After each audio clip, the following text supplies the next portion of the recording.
नमस्कार दोस्तों, मैं आप सभी का चिरपरिचित दोस्त उपस्थित हूं दोस्तों, आप सभी की सेवा में कुछ एक महत्वपूर्ण जानकारियों को लेकर के।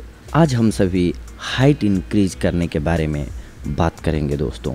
वैसे तो हमने ही अपने चैनल पे पहले बताया है दोस्तों हाइट इंक्रीज करने के लिए अलग अलग वीडियोज़ में, लेकिन कुछ ऐसा बताना जो कि सस्ता हो, यानी कि हर आदमी अफोर्ड कर पाए, कम पैसे में हो और उसको सभी कर पाएँ और जेन्युइनली आसान तरीका हो।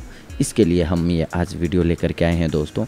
अगर इस नुस्खे को आप अपनाते हैं तो आप अपनी हाइट को इंक्रीज़ कर पाएंगे। यानी कि हाइट इंक्रीज़ करने से हमारा मतलब है कि बच्चों में जो ग्रोथ होती है किसी किसी में रुक जाती है, क्योंकि हाइट ग्रोथ जो है वो हार्मोन के थ्रू होता है और कुछ एक विटामिन्स होते हैं जैसे कि कैल्शियम ज़रूरी होता है। जिसको भी कैल्शियम की कमी होगी उनकी हाइट सही ढंग से इंक्रीज़ नहीं हो पाती है, या फिर आयरन की कमी होगी तो भी नहीं हो पाती है। तो ऐसी चीज़ों को खाद्य पदार्थों के रूप में शामिल करना चाहिए, ऐसे खाद्य पदार्थों को अपने भोजन में जिनमें कि कैल्शियम और आयरन भरपूर मात्रा में पाया जाता हो दोस्तों। जैसे कि दूध हो गया, कैल्शियम का अच्छा स्रोत है। इसके अलावा पालक हो गई, ये बहुत ही अच्छा स्रोत है आयरन का। ऐसे ही आप सर्च कर सकते हैं, गूगल भी कर सकते हैं अगर नहीं पता है तो, कि किन किन चीज़ों में कैल्शियम और आयरन की मात्रा अच्छी होती है दोस्तों।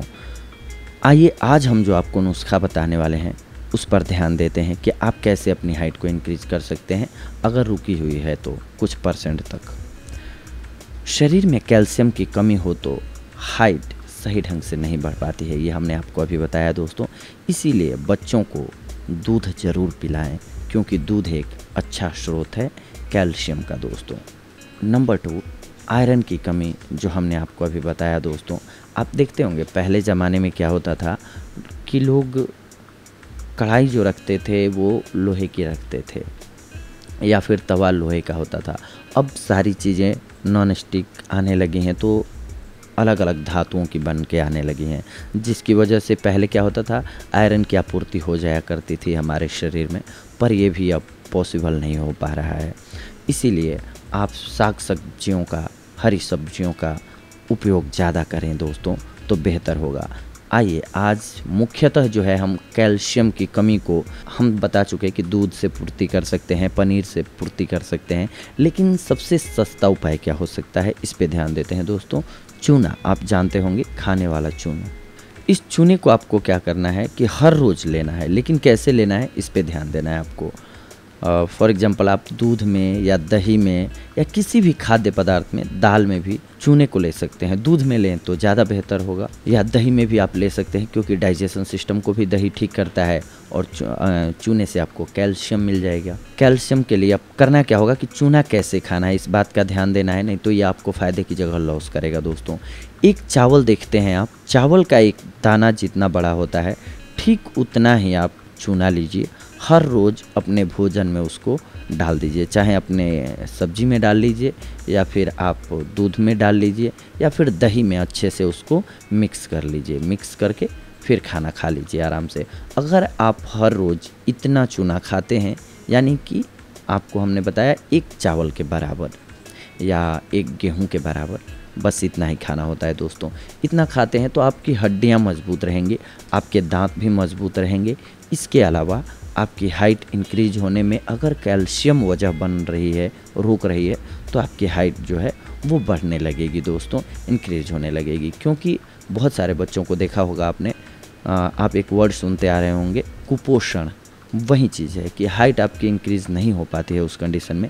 इसलिए सबसे बेहतर ये उपाय होता है दोस्तों कि आप लेते हैं। वैसे तो हमने अपने पिछले वीडियोस में बताया है कि गर्भवती स्त्री को भी आप चूना थोड़ा थोड़ा देंगे तो उनके लिए प्रसव ईजी हो जाता है।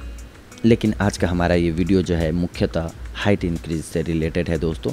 तो ये आप नुस्खा अपनाएंगे तो आपको फ़ायदा होगा। हाँ, ध्यान रखें कि चूने की मात्रा खाने में कभी भी ज़्यादा ना हो, कम ही रहे। एक चावल के बराबर या उससे आप थोड़ा कम भी ले सकते हैं, कोई दिक्कत नहीं है। ज़्यादा ना लें, इस बात का ख्याल रखें, नहीं तो फ़ायदे की जगह आपको लॉस हो सकता है दोस्तों। और इसमें एक बात का खासा ख्याल रखना होता है दोस्तों कि जिनको भी पथरी का रोग हो, यानी कि स्टोन की प्रॉब्लम हो, उन्हें चूना नहीं खाना चाहिए दोस्तों, नहीं तो उनको प्रॉब्लम हो सकती है। और मुख्यतः हाइट इंक्रीज जो होती है वो बच्चों की होती है, तो जिन्हें स्टोन की प्रॉब्लम नहीं हो वो चूना ले सकते हैं, चाहे वो गर्भवती हो या कोई भी हो, चूना आप ले सकते हैं। लेकिन अगर आपको स्टोन की प्रॉब्लम है, पत्थरी की प्रॉब्लम है, तो आप चूना ना लें दोस्तों। तो ये रहा आज का हमारा वीडियो दोस्तों आप सभी के लिए। अगली बार हम आप सभी से जुड़ेंगे कुछ एक और महत्वपूर्ण जानकारियों को लेकर के। तब तक के लिए धन्यवाद, नमस्कार दोस्तों।